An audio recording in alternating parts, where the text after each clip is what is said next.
we want to aspire other people kung ano yung makikita nila dun sa mga in-upload.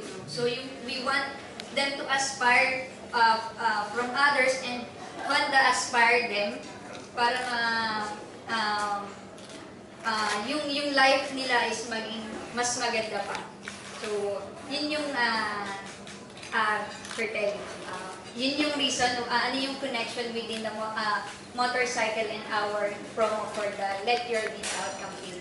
And also, Miss Zoe, meron hindi lang siguro na-clarify how much daw yung GC. So, nasa daw si Miss Zoe? How much daw yung GC? Sorry nahiya sila magtanong, sa akin tinanong. 5,000 worth. 5,000 worth of GC. So, GCO? GCO? Sorry? To be announced daw. So, Miss Irish will be the one to discuss about yung price natin for the campaign. So, sino ba dito yung naka-attend na ng Honda activity? Sino na? Bukod kay Sir Gilbert and Ma'am. Anong name nila, Ma'am? Arnie Pinel. Ma'am, from what company? Vlogger.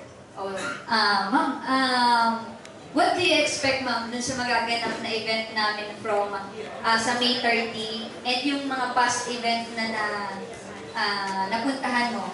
Ano yung gusto mo pang ma-expect na mangyayari, Ma'am? Kasi yung nakita ko sa poster is about parang more parang expressing yourself. Yes. So parang, kasi motorcycle on the talaga yung naka-focus.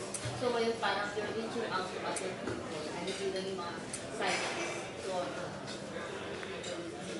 Okay, thank you, Ma'am. So ngayon, Ma'am, ano ba yung aantayan nyo, Ma'am, dun sa aming event for the May 30? So this will be New World for Honda Philippines.